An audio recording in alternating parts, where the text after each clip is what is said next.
Hey everyone, how's it going? So what am I doing now? I was just running some errands and I'm heading home. But I was thinking about this for a little bit after a couple of things happened recently. And parts stores, okay?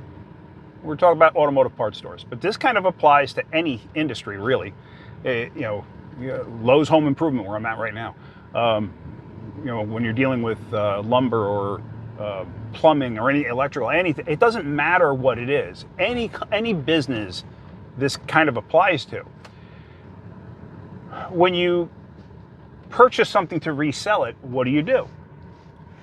You buy it at one price and you sell it at another, usually a higher price, because you wouldn't do it at a lower price because you're not making any money. You're in it to make money, right? Every business is like that. Back when I started in this business, it was kind of the beginnings of when the chain parts stores were starting to become popular. And before that, you had all the local mom and pop parts stores, which they were the best. The local mom and pop parts stores were the best. You will never find anything like that ever again. There's only a handful left in this entire country of the United States. I don't know about other countries, I really do not, even though I am Swedish technically, but I haven't been there in many years, so I'm not quite sure. But you used to have the mom and pop parts stores, or the little family parts stores, and a lot of them dealt in speed stuff because speed was the big thing, drag racing especially. So then what happened was you would have 2, maybe even 3 different tiers of pricing. If you had a parts store, if you had a repair shop if you had a repair shop that purchased a lot of parts, like you were a big high volume repair shop and you purchased a lot of parts, your cost price was usually less than anybody else's. If you had a regular repair shop that did, X amount of dollars worth of repairs, purchased X amount, you might have a slightly higher price. And then you had list price. So let's just go with cost and list. You had cost price and list price. So any Joe Blow off the street who was fixing their car in their driveway, they needed parts and they would go down to in White Plains, it was Winix is what it was called. When I was down in Rye or Portchester area of New York, you had Chuck's Speed Shop. And, he was an auto parts store. But any Joe Blow off the street would go in, they'd get their parts, and they would pay list price. If there's somebody that came in all the time, like, he recognized them, you knew them, stuff like that, or, you knew the family or whatever, they might cut them a break here and there. But people paid list price. Then the stores like Advanced Auto Parts, AutoZone, Napa, O'Reilly's, Pep Boys, stuff like that started coming around and started to become popular. And what they did was they actually destroyed list price. They actually cut into repair shops' bottom line. I'm not taking anything away from them. It's how business works. They want to sell as many parts as possible. The problem is they started selling parts to customers at a given price. Now, back in the day, the calculation that I recall was the common calculation was whatever the part cost, list was usually about 1.6% over that. So if you paid $10, the part was $16. You paid $10 for it, you put it in a car, you turned around and you sold that same part for $16 plus the labor. Why is there a price increase between what I would buy it for and what I would sell it to a customer for? The reason for the price increase is because I'm laying out my money, number one, to get the part. I'm doing my research to get the part. I'm going out of my way to get the part. I'm making the phone calls to get the part. I'm dealing with the parts store to get the part. Now, I get the part, okay? I'm the one who's taking all the responsibility of, hey, this is boxed wrong. Hey, this is the wrong part. Hey, there's actually an option. There's a different part option, and this vehicle happens to have it.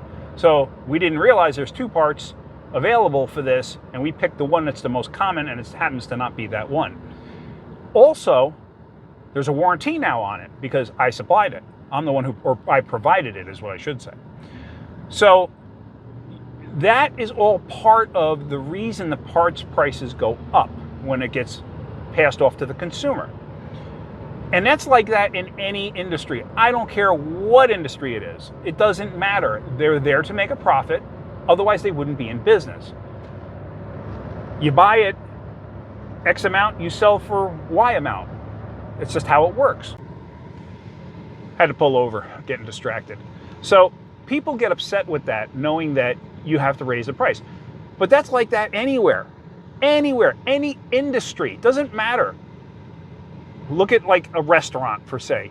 You know you can buy that steak at the local supermarket for, however much a pound. And, you're going now to the restaurant and that same steak is now 10 times as much.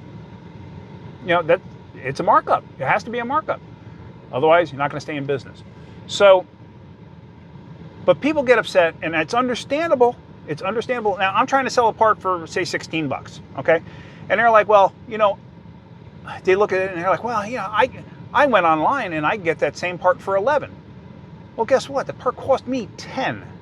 So to make $1 on it, and for that $1, I have to do the research and everything else and look up the part or make the phone call or guarantee the work. Well, not guarantee the labor that I always guarantee my labor is done correctly, but guarantee like everything. No, I can't do that for $1 if you think about it.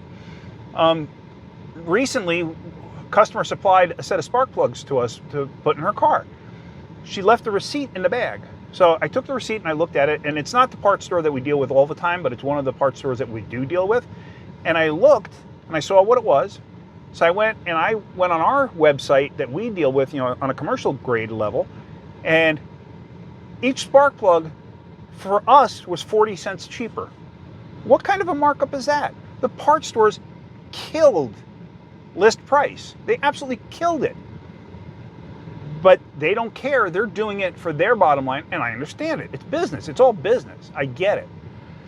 But to think that, the parts store, the repair shops are making a killing on something, they're not. They're not. So, but like I try to say too, with us getting the part, when we provide the part, you get the warranty along with it. A lot of times, parts stores, you may not realize this, but parts stores, a lot of them have a tier or a level of what they'll reimburse you for. In other words, it may be a $500 cap or maybe a $1,000 cap. So let's say you did a water pump job on a Ford 3.5, which is timing chain driven, and that job pays 13 hours. Okay, so 13 hours at let's say $150 an hour. What is that? That's 1,900, something like that. I'm not mathing correctly right now, but think about that for a second. So they will cap it at $1,000. But now here's the thing: that cap is for the year. So now if you have a failure on something else, they won't pay the labor claim. That's how that works. So when we up the price of the part, upping the price of the part helps us to cover that in case of a failure. So when a customer supplies a part, and I don't understand this, a lot of shops will not install customer supplied parts. I actually don't mind, because if you supply the part to me, that takes all the liability off my shoulders, all of it. You supply the part and it fails, that's on you. It's not on me. And people don't like that. They get all upset. We had a guy recently where we did a water pump on his Ford, what the heck was it? Ford Ranger 4-cylinder. Little economy box. And we did a water pump on it 7 months ago that he supplied. And he supplied the least expensive one you could possibly find anywhere on this earth. And he supplied it. We installed it. Guess what? The water pump started leaking. He comes to us and he's like, well, he goes, how much to do it? So we gave him a price with a new water pump, a quality water pump. That's too much money. Okay, well, is it really that much money? Because you supplied the last water pump and it failed. So now you got to do the job all over again. Well, I thought you would give me a break since I had you guys do it the first time. You don't come to us for anything, but we're supposed to give you a break. You shop around and you go online to get your parts. Now remember this when you do this.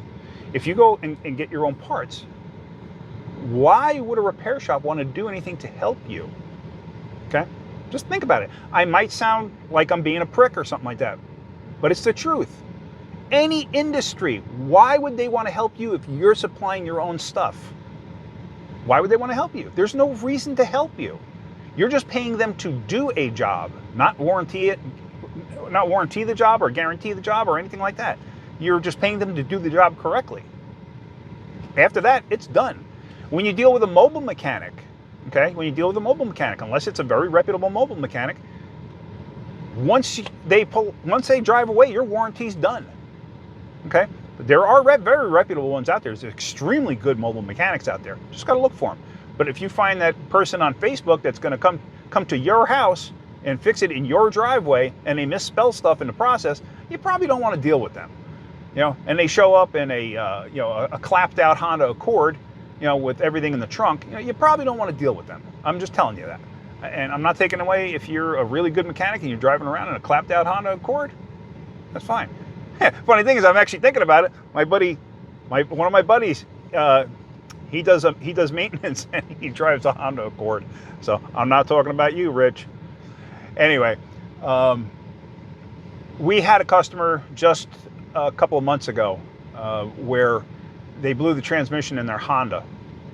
Speaking of Hondas, they blew the transmission in their Honda and they wanted a price on a transmission. So we gave them a price on the transmission. They didn't like the price.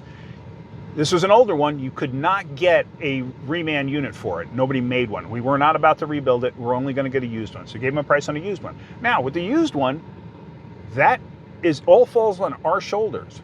So if anything goes wrong with it, that's our responsibility. And we guaranteed it for a year because that's the warranty that we got. Sometimes with a used unit, especially if it's oddball or whatever, or tire mileage, they may only give a 3-month, 3,000 mile warranty, but we'll tell the customer that. That's what happens. But there again, with used parts, they don't cover labor. It's very rare that you'll find that they will cover labor. Sometimes what they'll do is they'll cover labor at book rate. So let's say it's a 5.5 hour transmission, or let's just say 6 hours, and they're only going to pay $40 or $50 an hour under their warranty. So, but you're beholden to that because you purchased a part from them. Now, if you supply the part, they will not warranty a labor claim because you're not a registered repair shop. So if you're bringing me the transmission and I install it and it fails, that's your problem. It's not my problem. So we had this customer with this Honda CR-V, needed a transmission, quoted them on a used transmission. They didn't like the price. It was too much money. I think we quoted them $1,700. So they said, well, I can get the same transmission for $1,200. And here's the funny thing. I got a funny feeling it was the same transmission we were going to get if we supplied it. Okay, as long as you understand, there is zero warranty. Zero. They totally understood that. I'm willing to take a chance. Okay. We installed the transmission. It wouldn't back out of the shop. We pushed it out of the shop because it would go and drive, but it wouldn't go in reverse. We checked everything. Everything was fine. It had no solenoid codes. The solenoids were actuating. The solenoids on those are externally mounted too, so you can actually test them. So on this, we took it for a ride, and it shifted perfectly fine. First, second, third, fourth, fifth, going forward. Lockup worked. Everything else worked. It just had no reverse. Why? I haven't the slightest idea. They already drained the fluid out, but what we could smell in there, it smelled fine. So did something break? When you buy something used from a junkyard, if, let's say it got hit in the right front corner and ripped the wheel off, and they look at it and say, oh, this thing's got 80,000 miles on it, it must be good. Well, how do you know what led up to that accident? Like, you don't really know what led up to that accident. They buy the cars at salvage auctions too, most of the time. So they don't know if that transmission's okay. So they're basically, it's a wild guess to them. A calculated gamble. Okay, so that transmission was no good. It didn't have reverse. The customer paid us again, labor, to do the transmission. But this time, they actually had us supply the transmission, so there was a warranty on it. They took that transmission and returned it, but they still had to pay us twice. We did cut them a break because we felt bad for them. We did cut them a break on labor, even though we had no reason to. We had no reason to, other than we felt bad for the customer, and it was kind of the right thing to do. We could do it again in a much faster amount of time, but you know what I mean? It's still the fact of now it tied up a lift. So anyway, I just wanted to share those things with you. I know this probably went on a bit longer than I anticipated, but anyway, that's about it. All right, I hope you get something out of my videos. If you do, hit that like button. If you could, please subscribe. All right, guys, have a great day. Keep wrenching.